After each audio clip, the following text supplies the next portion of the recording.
Commençons dans quelques minutes. Nous commençons dans quelques minutes. La grâce de Dieu est sur vous. La main puissante du Seigneur vous recouvre. Je prie au nom de Jésus-Christ que la parole ait un libre accès à ton cœur. Je prie au nom de Jésus-Christ que l'Esprit de Dieu ouvre ton intelligence et ouvre ton cœur à la révélation de la parole de ce matin. La grâce de Dieu et la main du Seigneur est sur toi. Je prie au nom de Jésus-Christ que les cœurs soient ouverts, que les cœurs soient ouverts, que les cœurs soient ouverts. Nous avons commencé à partager la dernière fois en regardant dans le livre de 1 Corinthiens chapitre 1. Cette fois-ci, nous allons aller encore plus loin. Nous partageons sur la communion du Fils. Nous allons continuer à regarder les profondeurs de la communion du Fils. Dieu est fidèle, il nous a appelés à la communion de son Fils Jésus-Christ. C'était notre texte de lundi passé, la première émission Fraîche Onction. Cette seconde émission, ce mercredi 9, nous allons continuer à regarder les profondeurs de ce thème, la communion du Fils. C'est un thème tellement important parce que toute la beauté et la splendeur de la foi chrétienne se trouve dans l'accès que nous avons au Père. C'est la seule plateforme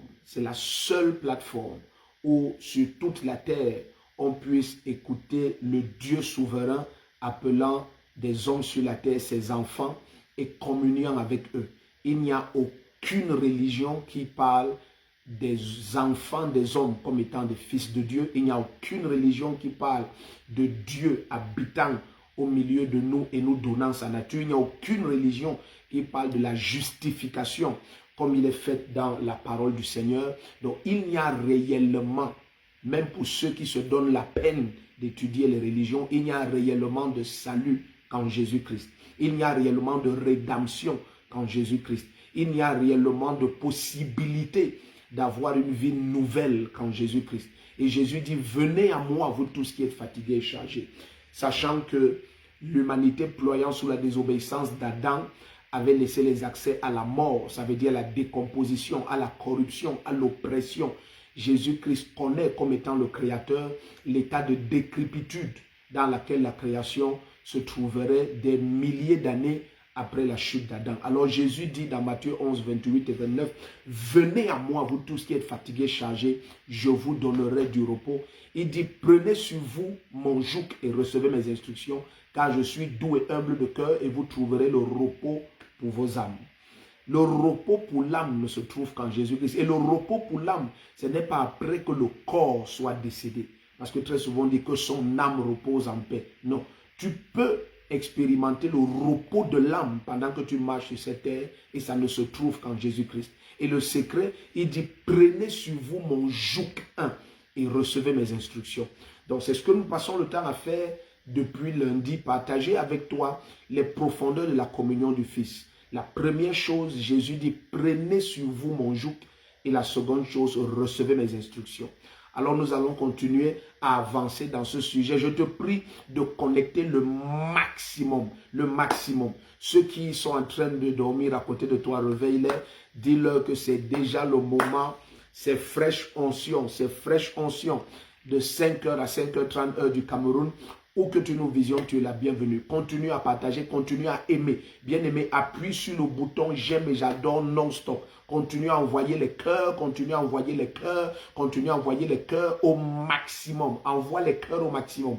Aime ce temps, partage-le, envoie ce direct dans tous les groupes disponibles sur la terre. Tous les groupes disponibles sur la terre. Fais-le sans relâche. Envoie dans tous les groupes disponibles. Laisse que le maximum d'êtres humains puisse être béni. Laisse que le maximum de nos bien-aimés à travers le monde puisse être connectés et que le Seigneur se souvienne de ce cri dans ton cœur, de voir non seulement les saints être édifiés, mais de voir le monde être gagné par l'évangile de Jésus-Christ.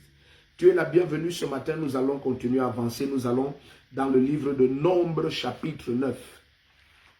Nous allons dans le livre de Nombres chapitre 9. Nous continuons à regarder notre thème, la communion du Fils.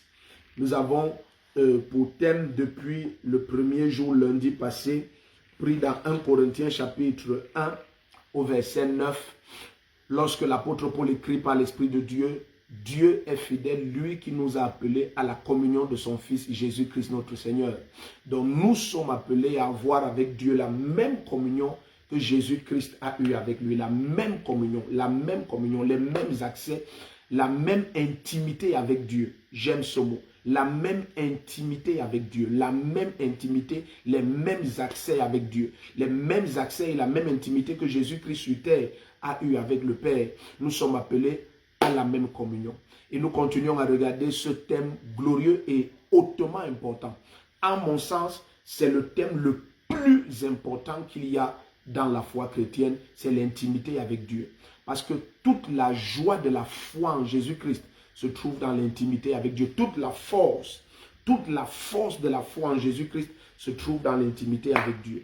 Donc je t'invite, bien-aimé, à continuer ce voyage avec moi ce matin et l'Esprit de notre Dieu.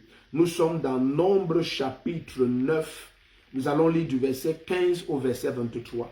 Nombre chapitre 9, verset 15 à 23. Jésus-Christ, Laetitia, Jordan, tu es béni. La grâce de Dieu est sur vous.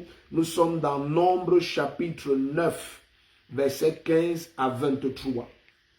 Alors je vais lire. Il est dit, le jour où le tabernacle fut dressé, et vous vous souvenez, Moïse a dressé un tabernacle au désert, et à l'intérieur du tabernacle, il a posé l'arche de l'alliance.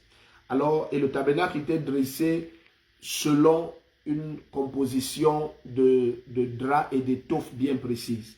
Alors la Bible dit au verset 15 de Nombre 9, « Le jour où le tabernacle fut dressé, la nuée couvrit le tabernacle, la tente du témoignage, et depuis le soir jusqu'au matin, elle eut sur le tabernacle l'aspect d'un feu. » Donc la nuée a recouvert le tabernacle et pendant la nuit, depuis le soir jusqu'au matin, c'est pour dire pendant la nuit, cette nuée avait l'aspect d'un feu.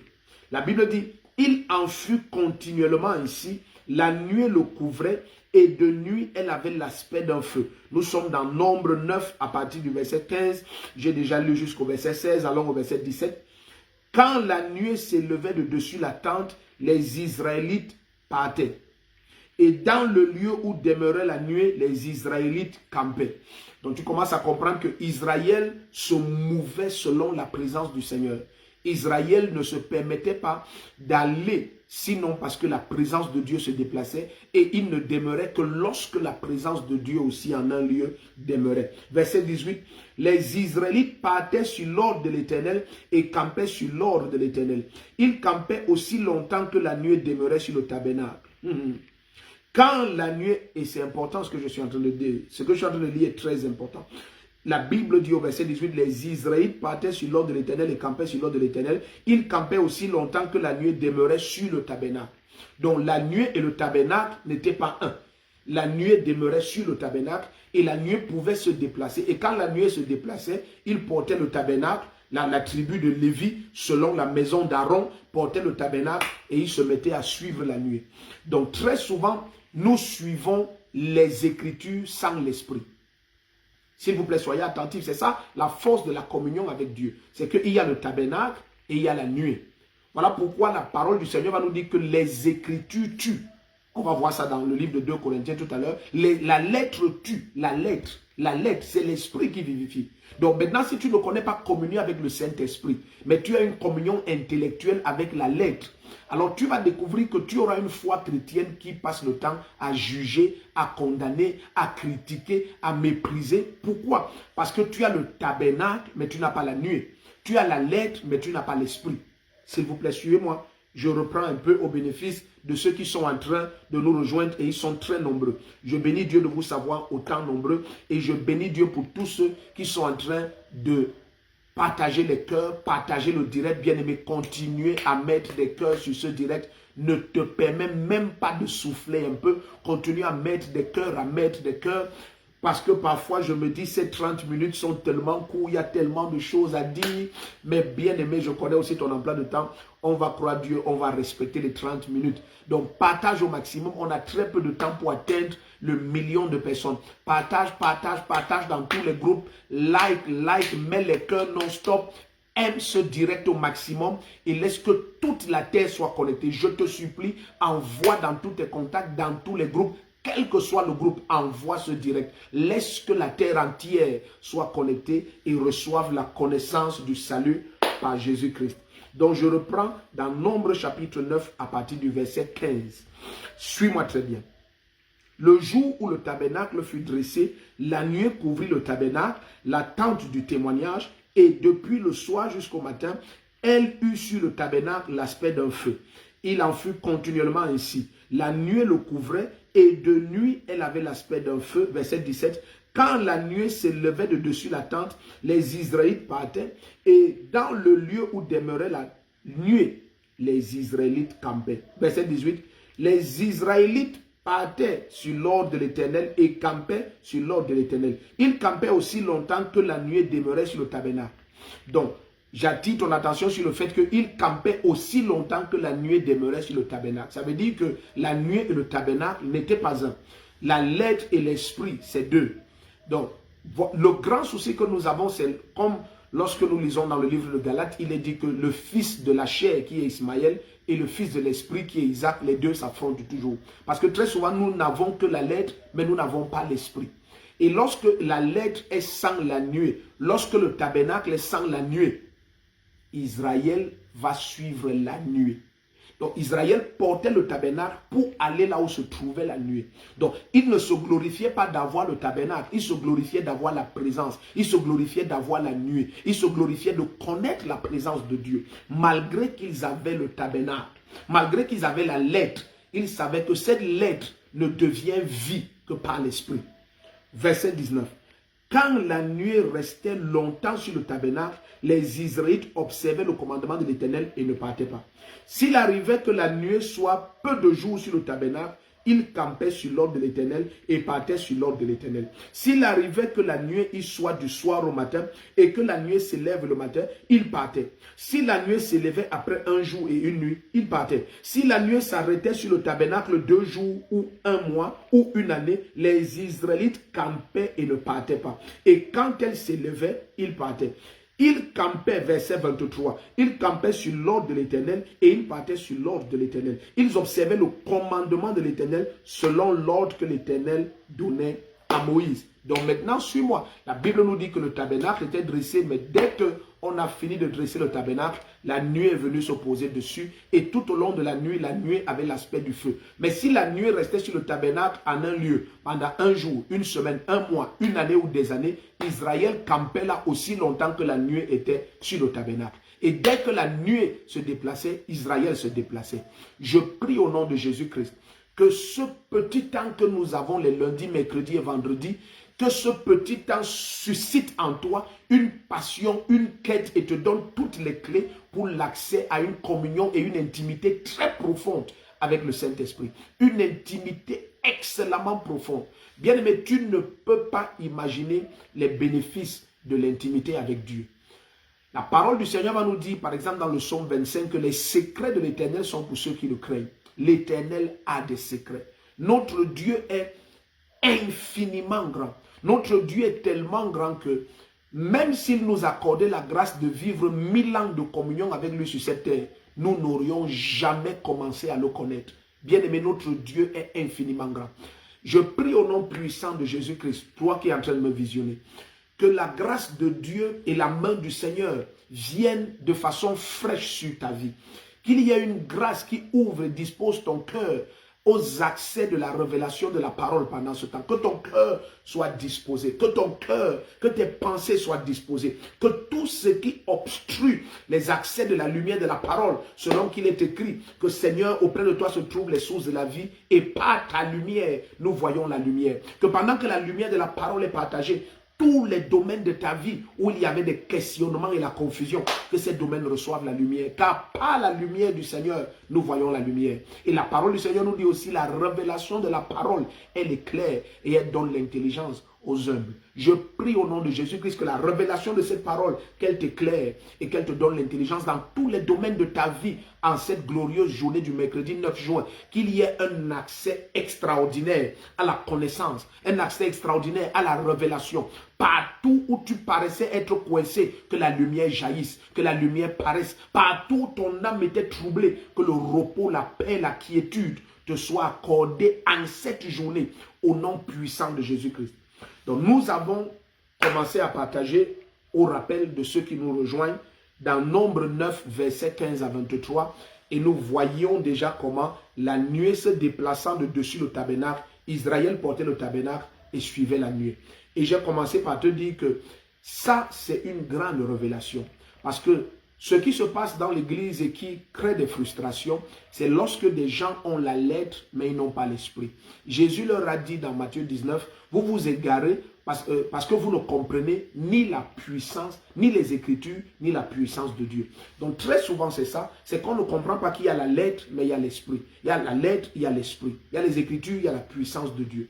Et Israël ne se permettait pas de rester avec le tabernacle alors que la présence de Dieu est partie. Ne reste pas avec la lettre alors que la communion avec l'esprit n'est pas réelle. Ne reste pas avec la lettre lorsque l'esprit n'y est pas. Au nom puissant de Jésus-Christ. La parole du Seigneur nous dit dans Acte 5, verset 20, que le Seigneur nous a enseigné et révélé ces choses, nous et tous ceux à qui le Saint-Esprit leur est donné par obéissance. Je prie au nom de Jésus-Christ que les accès te soient donnés pendant que nous partageons. Allons un peu regarder quelque chose dans Ésaïe chapitre 11. Ésaïe chapitre 11. Nous quittons Nombre 9, verset 15 à 23. Nous allons dans Ésaïe chapitre 11. Allons dans Ésaïe chapitre 11. La parole du Seigneur nous dit quelque chose au verset 9 de Ésaïe 11. Il est ici dit, Ésaïe chapitre 11, verset 9, parlant toujours de sa présence. Le Seigneur dit, « Il ne se fera ni tort ni dommage sur toute ma montagne sainte. » Pourquoi cette montagne était appelée montagne sainte?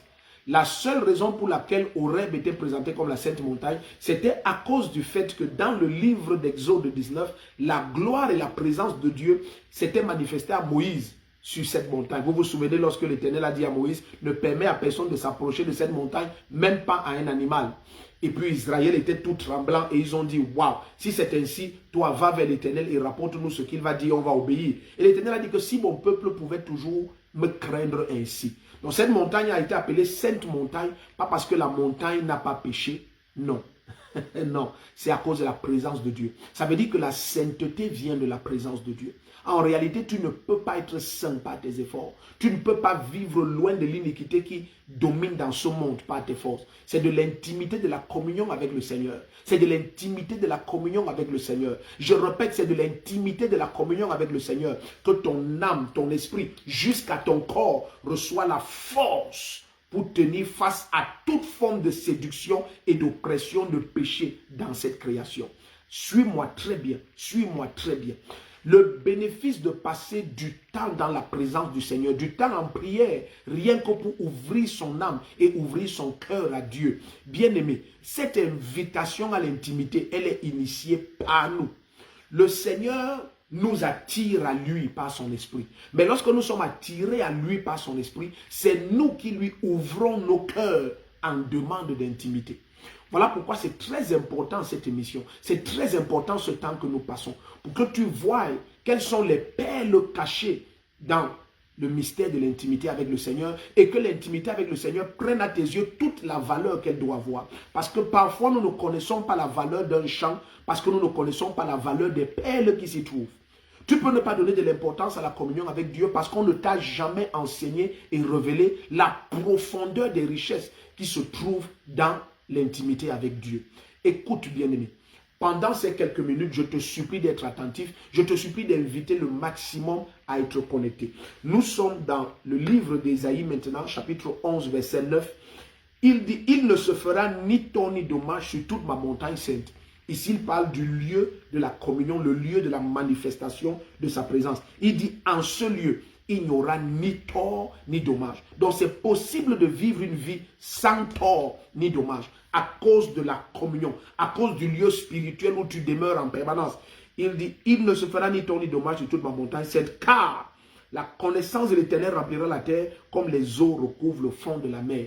Parce que sur cette montagne, Dieu continue à se révéler. Le Seigneur continue à se révéler. Comme la Bible dit dans le livre de 1 Samuel, l'Éternel continuait à se révéler à Samuel à Shilo. 1 Samuel 3. L'Éternel continuait à se révéler à Samuel à Shilo par la parole de l'Éternel. La parole de Dieu continue à te parler quand tu es dans le lieu de l'intimité avec le Seigneur. Sa parole continue à être fraîche, elle continue à être vivante, elle continue à prendre vie du même verset dans sa présence. Tu peux recevoir des milliers de révélations, je n'exagère pas, du même verset, parce que c'est l'Esprit qui enseigne toutes choses. C'est l'Esprit qui enseigne toutes choses. Jésus dans Jean chapitre 6, verset 63, je crois, il dit la chair ne sert de rien. Il dit c'est l'Esprit qui vivifie. C'est l'Esprit qui vivifie. Les paroles que je vous ai données sont esprit et vie. C'est l'Esprit qui vivifie. Ce qui te donne de l'entrain et du zèle, ce qui ôte toute forme de lassitude dans l'âme, de fatigue, ce qui te maintient en joie, ce qui te renouvelle chaque matin, c'est l'intimité avec Dieu. C'est le feu de sa présence. C'est le feu qui jaillit de sa présence. Au nom puissant de Jésus-Christ, que par l'Esprit de Dieu, toutes les profondeurs, toutes les grâces, toutes les richesses et toutes les perles de l'intimité avec Dieu te soient révélées. Que ça devienne le cri de ton cœur, la passion de ton âme, que ça devienne ta quête perpétuelle. Et je prie au nom de Jésus-Christ que pendant que tu ouvres ton cœur au Seigneur, pendant que tu commences à considérer tes moments de prière comme des moments où ton cœur s'ouvre au Seigneur, comme des moments où tu dis à Dieu, papa, je ne peux rien te cacher, je viens m'ouvrir à toi, je viens répandre mon cœur devant toi, je viens chercher ta face. Je viens chercher ta face. Laisse que tes bras m'enlacent et m'amènent dans ta présence. Lorsqu'on lit dans le livre de Jérémie 15, il dit, ce n'est pas à toi de revenir à eux, c'est à eux de revenir à toi. Et il dit que s'ils reviennent à toi, tu vas les ramener à leur place dans ta présence. Donc bien aimé, quand tu viens à Dieu, c'est lui qui t'attire maintenant à ta place dans sa présence. Au nom puissant de Jésus-Christ. Que l'Esprit de Dieu attire ton cœur au Seigneur. Que la main du Seigneur attire ton âme passionnellement à Dieu, le propriétaire de cette âme. Au nom de Jésus-Christ. Continuons à regarder. Restons dans Isaïe, allons au chapitre 8, verset 10. Isaïe chapitre 8, le verset 10. Nous parlons toujours des richesses qui se trouvent dans l'intimité avec Dieu. Des richesses. Il y a des richesses insondables, des richesses en grand nombre dans l'intimité avec Dieu. Regarde, nous sommes dans le livre d'Isaïe, chapitre 8, verset 10. Il dit, formez des projets, ils seront anéantis. Dites une parole contre moi, elle ne tiendra pas, car la présence de Dieu est avec moi. Oh là là. Isaïe, chapitre 8, verset 10. Il dit, formez des projets, oh, Malé Soraha, ils seront anéantis. Dites une parole contre moi, elle ne tiendra pas, car la présence de Dieu est avec moi. Quand la présence de Dieu est avec toi, les desseins de l'ennemi sont sans effet, les projets de l'ennemi sont sans effet. Bien-aimé, tu ne pourras jamais vaincre quelqu'un ou bien voir un chrétien qui connaît la présence de Dieu être vaincu. Non, il ne se fait ni tort ni dommage dans sa vie. Tous les projets formés contre lui sont sans effet. Les paroles dites contre lui ne tiennent jamais. Et je déclare au nom de Jésus-Christ, toute parole dite contre toi, bien-aimé, de quelque source et origine que ce soit, elles sont sans effet pour l'éternité. Tous les projets forgés contre toi, ces projets ne porteront jamais de fruits au nom puissant de Jésus-Christ. La présence de Dieu nous environne comme une muraille de feu. La présence de Dieu nous recouvre et sa voix est dans sa présence. Lorsqu'on parle de la présence de Dieu, il ne s'agit pas seulement des sensations de la chair, non. Il s'agit aussi de l'accès à la voix souveraine de Dieu. Il s'agit de l'accès à la voix créative de Dieu. Lorsque tu es dans l'intimité avec le Seigneur, tu as des accès à sa voix souveraine, des accès à sa voix puissante, des accès à la grâce infinie de sa bonté. Je prie au nom de Jésus-Christ que pendant ces quelques minutes que nous passons, que la main du Seigneur supprime tous les effets des projets de tes ennemis, tous les effets des paroles méchantes, tous les effets des conceptions iniques contre ta vie, au nom puissant de Jésus-Christ. Donc il dit, à cause de sa présence, il ne se fait ni tort ni dommage. À cause de sa présence, former des projets, ils sont anéantis. Dites une parole contre moi, elle ne tiendra pas, car l'Éternel est avec moi. Et c'est ce que le Seigneur nous a promis. Lorsque nous allons aller jusque dans Matthieu 28 tout à l'heure, ou dans d'autres émissions, quand nous allons demeurer dans ce thème de l'intimité avec Dieu, nous allons voir des profondeurs extrêmes. Le Seigneur dit, voici je suis avec vous tous les jours jusqu'à la fin des temps. Il dit, en mon nom, allez en mon nom. Allez, faites de toutes les nations les disciples. Dans sa présence, lorsque tu avances nation après nation, tu ne crains rien. Tu ne crains rien. Il dit, faites de toutes les nations les disciples. Il n'y a aucune nation à craindre. Ne me dis pas, dans mon village, il y a ceci. Dans mon quartier, il y a l'occultisme. Il a dit, faites de toutes les nations en son nom, dans sa présence, dans sa présence, dans sa présence. Oh bien-aimé, il y a la vie et la paix. Nous avons vu la dernière fois dans le psaume 16. Il y a la vie et la paix. Et la mort n'a pas de pouvoir sur la vie. Au nom puissant de Jésus-Christ. Continuons à avancer. Allons dans Deutéronome chapitre 1. Je vais te montrer des effets encore de cette présence. Deutéronome chapitre 1, versets 41 et 42. Deutéronome chapitre 1, versets 41 et 42. Bien-aimé, partage, invite. C'est quelques minutes de fraîche onction ce matin, mercredi le 9 juin 2021. Partage, like, mets les cœurs, partage, ne cesse pas de partager, ne cesse pas d'inviter tes contacts, tes amis, tes relations, ne cesse pas de partager dans tous les groupes de la terre, partage le lien à tes contacts, invite-les, laisse qu'une vie change, laisse qu'une vie ce jour, ce mercredi, soit transformée à jamais. Dans Deutéronome chapitre 1, versets 41 et 42, permets-moi de te lire ceci, il dit, vous avez alors répondu. Ça, c'est Moïse qui parle aux enfants d'Israël, parce que Deutéronome, c'est pour dire la loi relue une seconde fois. Amen. C'est juste pour dire que la loi est relue une seconde fois. Donc, ici, dans Deutéronome, il leur rappelle le parcours qu'ils ont eu depuis la sortie de l'Égypte. Alors maintenant, il arrive à l'histoire de Haï, quand ils sont allés combattre une ville qu'ils trouvaient très petite en nombre de soldats, mais la présence de Dieu n'était pas là et ils ont été vaincus. Suivez un peu. Il dit, vous avez alors répondu en me disant, il a dit non, mais ces gens ont péché contre moi 9 fois et même 10. Il n'y a que Caleb et Josué qui vont hériter. Tous ces autres, je vais les détruire. Et ils ont dit non, nous avons péché. On va monter combattre, Moïse leur dit ne montez pas. Il ne s'agit pas de la force de vos armes et de vos bras. Ce qui vous donne la victoire depuis Israël, depuis l'Égypte, pardon, c'est la présence de Dieu. Et très souvent, c'est ça le piège. Lorsque tu